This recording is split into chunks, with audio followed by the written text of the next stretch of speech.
Hey, honeys. Welcome back to Life as a Question Mark podcast here. This is the podcast where you never know what will be happening next. Heck, I never even know what is going to be happening next. So we are all on the same level / page, whatever you want to call it here. I'm your host that always keeps you on your toes and is such a question mark of a person, Heather Donovan. For this episode, we're going to be doing things a little bit differently to switch it up a little bit because, I have to stay on that question mark brand of mine. Also, it is my podcast, so here we are. So first off, we are going to jump right into some TV talk. And if you absolutely know anything about me by now, which, maybe you know some things by now if you've been listening right along to this podcast, who knows? Anyways, we absolutely have to talk about the Big Brother Reindeer Games, especially since it's my favorite show in general. With that being said, BB24 and BB25 both made me lose my love and faith for the show. But with the Big Brother Reindeer Games, though, it fully restored my love and faith for the show again. Which I really didn't think it would until I was hearing about, this something different, actual players. That we are going to get a Big Brother series where we have past competitors on there, which I was skeptical about. All because of the Big Brother All-Star Season 2, which, that was a flop. Okay, let's just all say that. But with that being said, I was very skeptical on it. But they came to play.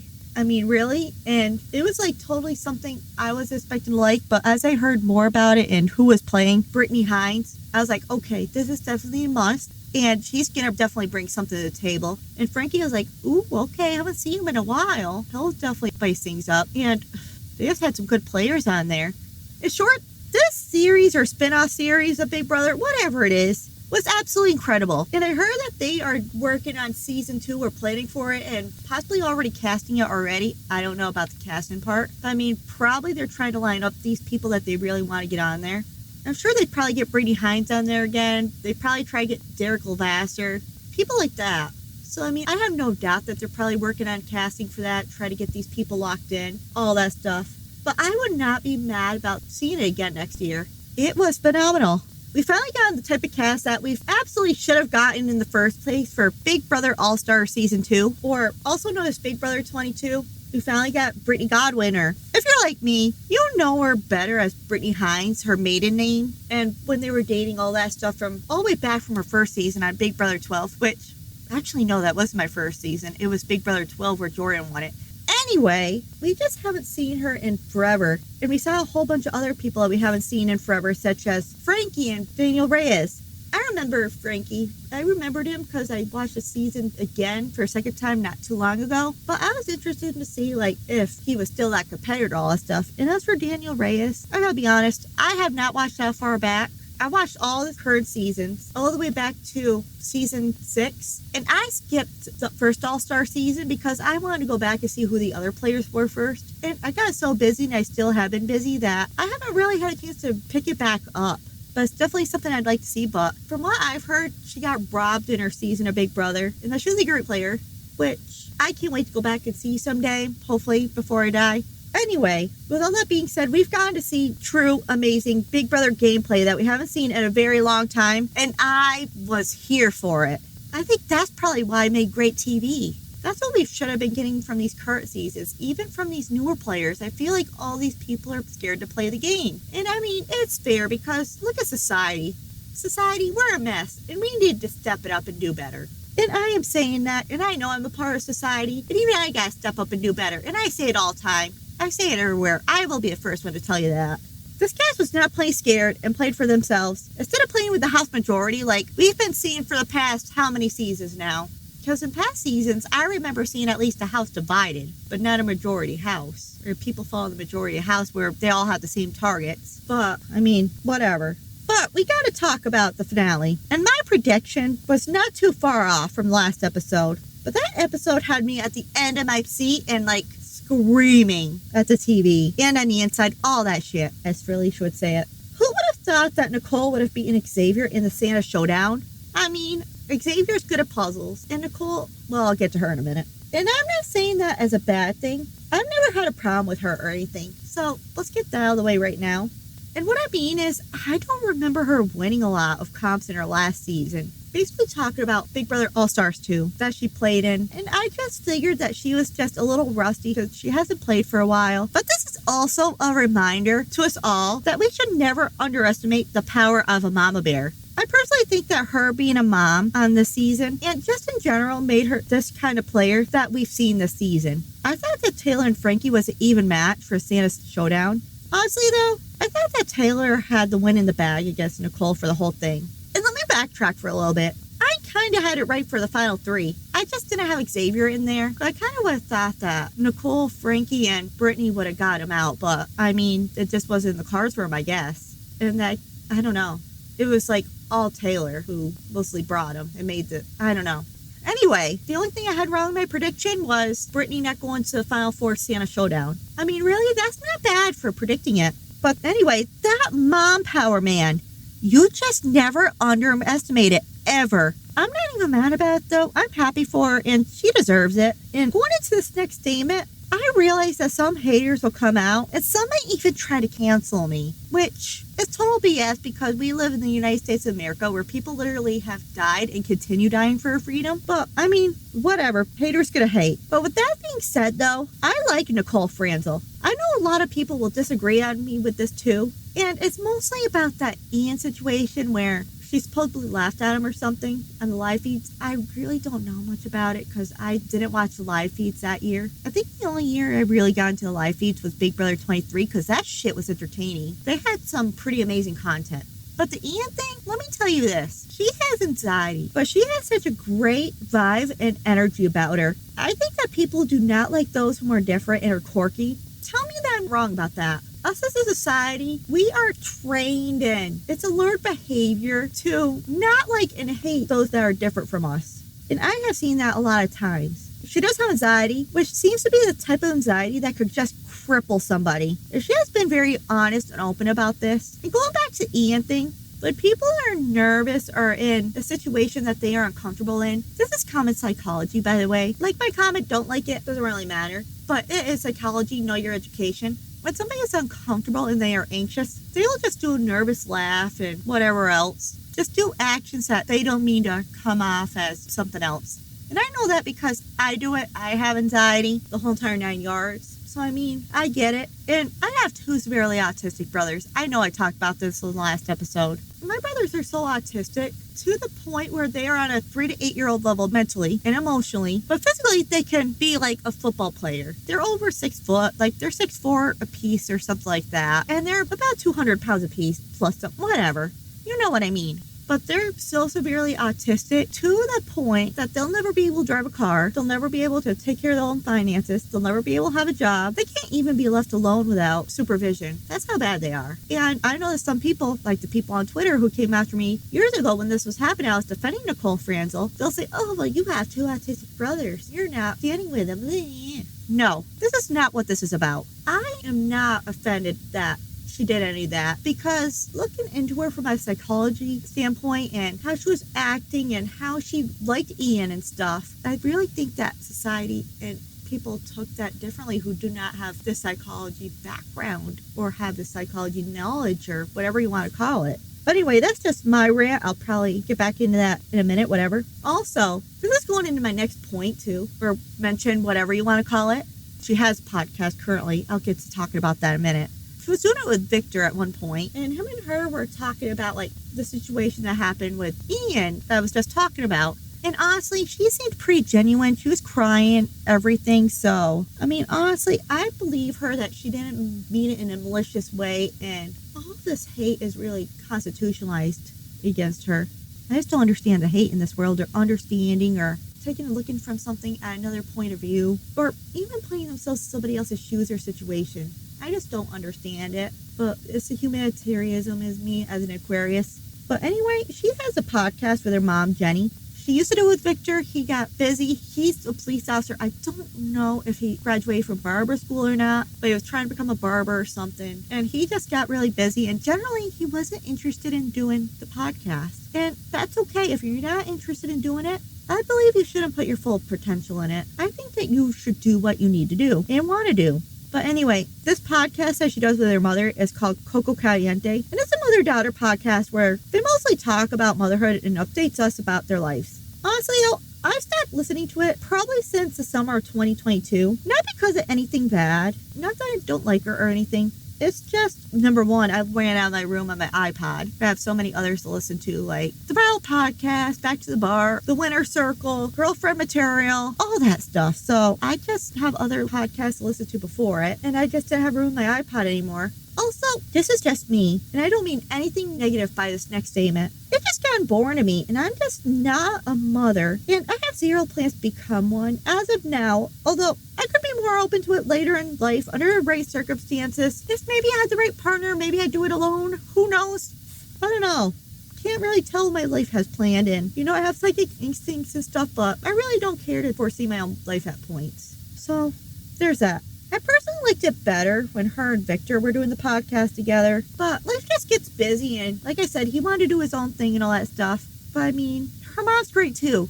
I do like her mom too. It's nothing against them or her, but that's just my opinion. But you can find this podcast with Nicole and her mom on any platform you listen to podcasts. The final show that I'd like to talk about quickly, since the current season of Survivor has wrapped up the day before Big Brother Reindeer Games finale, actually. The outcome of the Survivor finale could have been drastically different if Jake had told Katora that he was using his idol on her.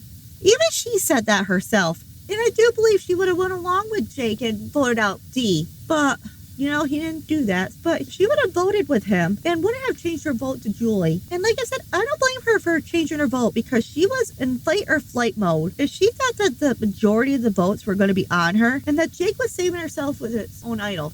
I do get that point of view because, why would he use it on her? Why wouldn't he just use it on himself? So, I do get that. We could have had a whole different outcome, which honestly, I can't even predict what could have happened next. But my guess is definitely Austin and Julie would have made it to the final three, and that one could have been a close call. Austin played a good game, but, however, Julie had a lot of friends in the Julie, so it could have went either way. So I couldn't tell you what could have happened.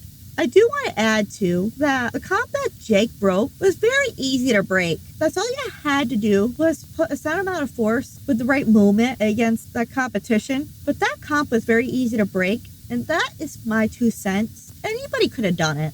And honestly, Dee making the big decision to not send Austin to make fire, that was smart of her because that was very strategic of her. And she knew that if she gave him that opportunity, it would have been another notch in his belt. So she knew that sending him to fire, he was A, going to come back. And number 2, he would have had that one extra thing to beat her at the end. Which obviously, it worked out in her favor. In Austin's face, when Dee told the jury that, and him at the same time, that she told Julie that she was going to get voted out, so she needed to use her idol and make the sole vote to send out Emily. When she did that, Austin knew that he was screwed by a look on his face at that moment. I think that was probably the moment that she had the jury's votes, or a majority of them. I can't remember how many it was that voted with her. Yeah, it was almost a tie.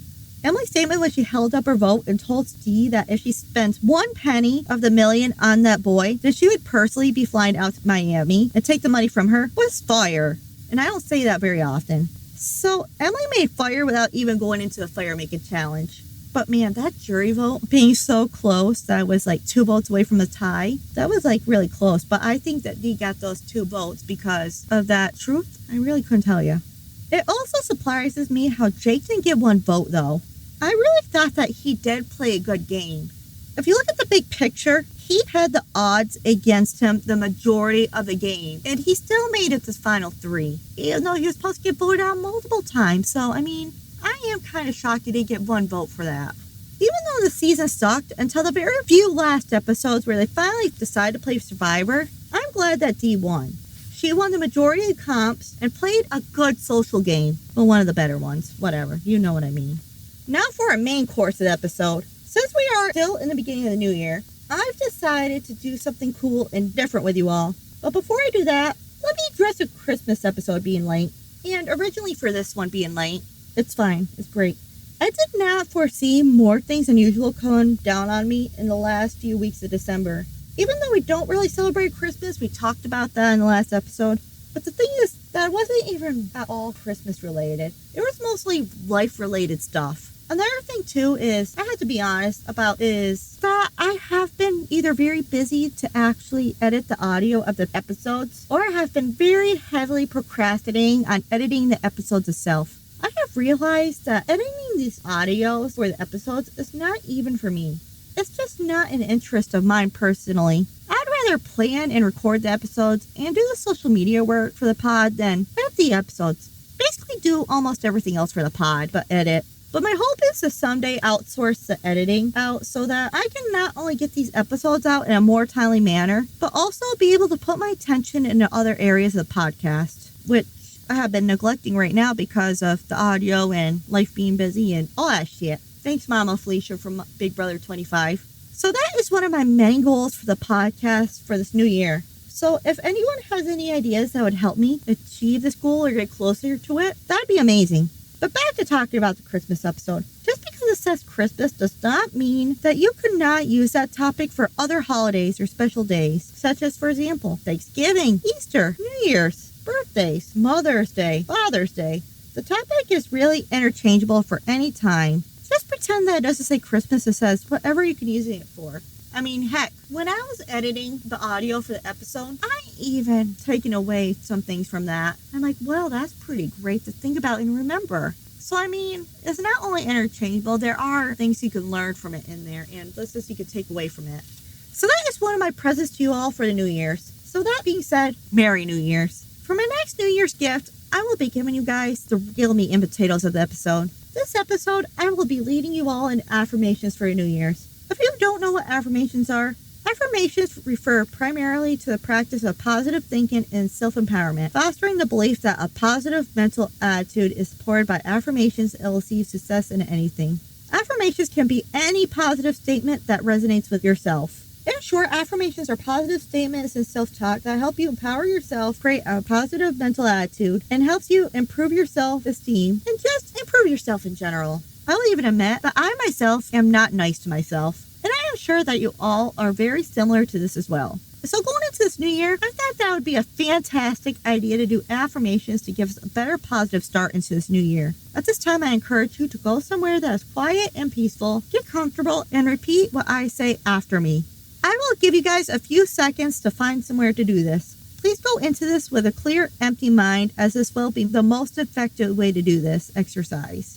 Make sure that you aren't doing any activities that will take away focus, such as driving. Please pause this episode now and come back to it later if you are doing an activity and cannot put your full attention into this activity that we are doing today. I will also give you guys a few seconds between affirmations to repeat after me, but also please pause and play as needed. Also, take all of the time that you need. Do not rush the process and take it at your own pace. I will start as soon as I hit the 2 pans together. That's all I have. And besides, we aren't really using them. Laugh out loud, live, laugh, love, the whole shebang. And yes, I'm preparing you for that now because it is going to be kind of funny. I will give you guys a few seconds to laugh and get yourself together. Please pause if you need more time than that. I mean, I'll probably even be cutting out my giggle after I do it, so it's all fine. So, let's get started.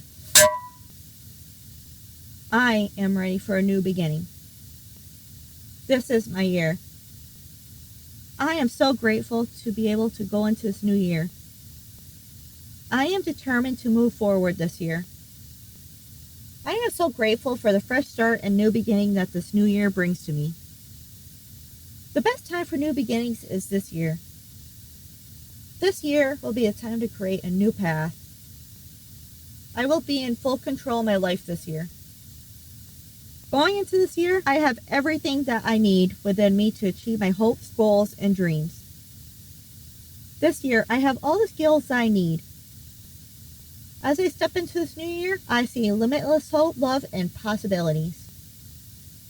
I am committing to a beginning and ending this year with a grateful heart and soul. I will explore all of the treasures that this new year offers with a curious mind and an open heart. As I move forward into this new year, I am becoming braver, stronger, and more resilient. This year, I am choosing faith over doubt and courage over fear. This new year is going to be a year of positive transformations for me. I am worthy of all that is good that will be coming to me in this year. I attract endless possibilities in this new year. With this new year, I accept change and growth. I deserve to be happy this year. I am starting the new year with positivity. This year, I'll live in the present more. I am eager to move forward with my goals. This year is the time to take action. Now is my time to thrive and shine. This will be the year of positive opportunities for me. I'm determined to go ahead and achieve my hopes, goals, and dreams. This year will be a year full of abundance and joy. Success will come to me easily this year. I am ready to receive lots of love, happiness, success, and positive change into my life. This year, I'm making myself a priority. I love and respect myself more in this new year. I will give myself more patience with myself in this new year.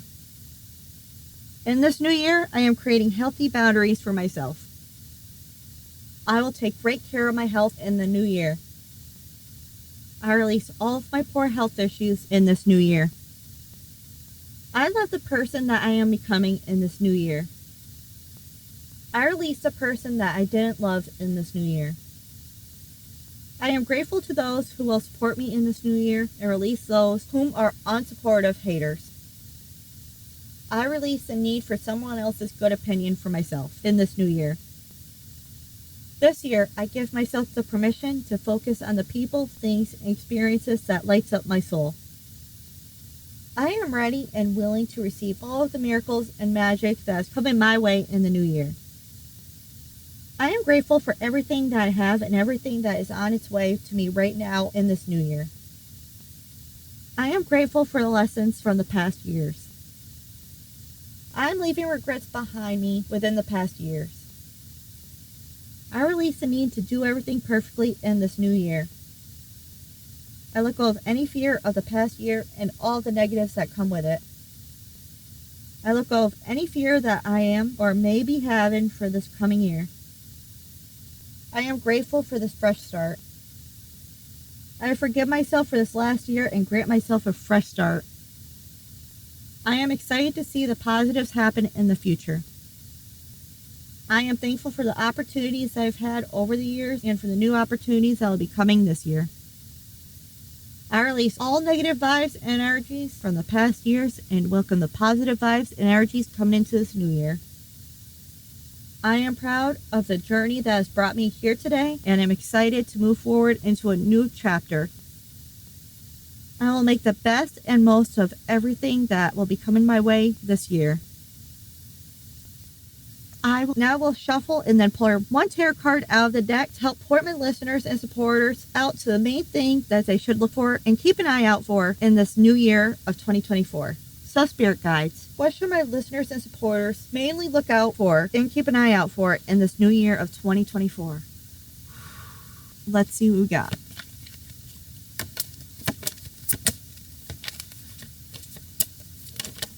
All right, we got one. We have the Knight of Pentacles. The Knight of Pentacles, like the Knight of other suits, represents work, effort, and responsibilities that follow upon the dreams and ideals of the page. This Knight is the most hardworking, mythological, and detail-oriented character of the tarot deck.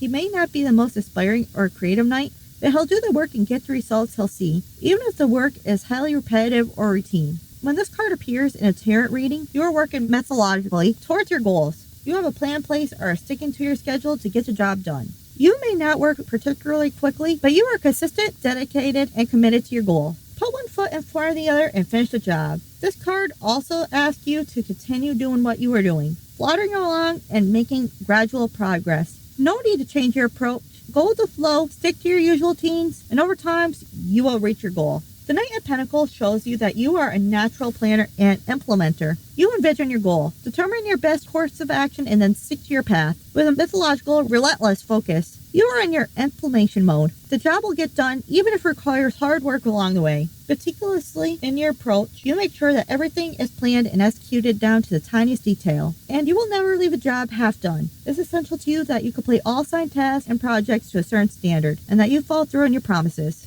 Sometimes the Knight of Pentacles points to the more mundane or boring aspect of life. The daily grind, repetitive schedules, household chores, and other responsibilities and obligations. You may be assigned to a project or given a task to do, and you will have to commit your time to see that project get through to end successfully. With the King of Pentacles, you will be required to accept responsibilities without any complaints or grudges. The Knight of Pentacles suggests that you are taking a moderated and conservative approach to life right now. While you may be feeling that the change is imminent and you are sticking to your tired and tested ways of doing things, you have established that you need routine and careful planning if you are to achieve your goals. You may not necessarily be in an exciting period, but at least know that you are on the right path, even if you're growing tired and want to quit. If this night invites you to keep at it, you will eventually see success.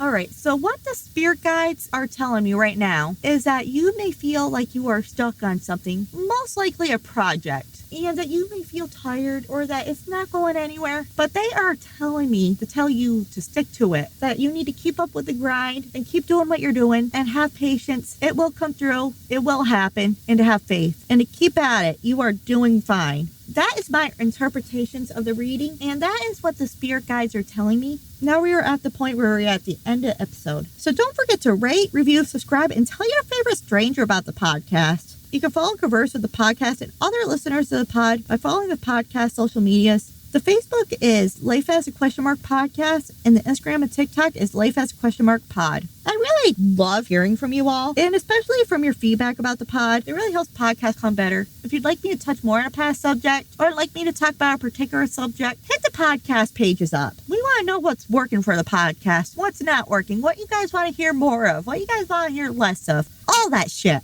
That Mama Felicia is very inspirational, I guess. You can also follow myself on my personal Instagram and TikTok at Miss D's World 2022. You can also follow Linktree to everything and all those social media pages, bios that I mentioned above. This is also where you can find the podcast website. You can also show your love and support by donating to the pod. You can donate and show your support by clicking on the show support link in any notes that is in every episode, or going to Linktree and finding your Patreon. Because that is where the show notes will take you right to our Patreon, where on the Patreon you will see behind the scenes stuff going on and other content that may not be seen or shown anywhere else. Like one blooper that I have coming out in the future. It's a great time. And you'll also see, it'll be out very soon, I promise. The first 6-month tarot card reading that I have, I've already pulled cards for them. I just need to interpret the reading and actually do it. And I do weekly readings as well. Honestly, I just need to get back into it. Don't worry, I have a whole entire plan to get back into the swings of things. Or you can hit the payment button in the Linktree. And this is also where you can find the Patreon, and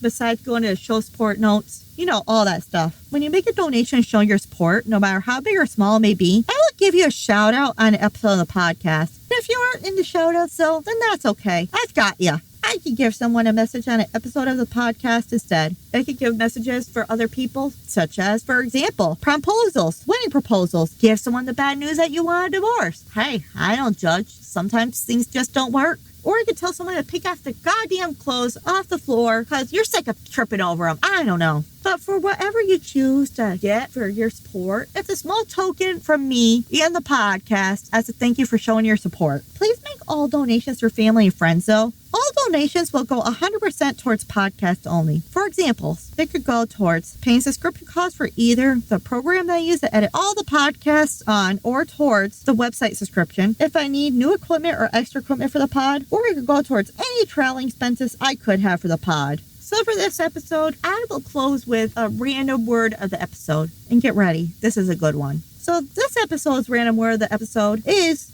square. You're welcome. That will be it for this week's episode, and I will talk to you guys around Thursday, January 26th of 2024, and that is my goal. I'm sticking to it. I hope it works out. If not, then my bad. So I'll talk to you guys then, and behave and do better.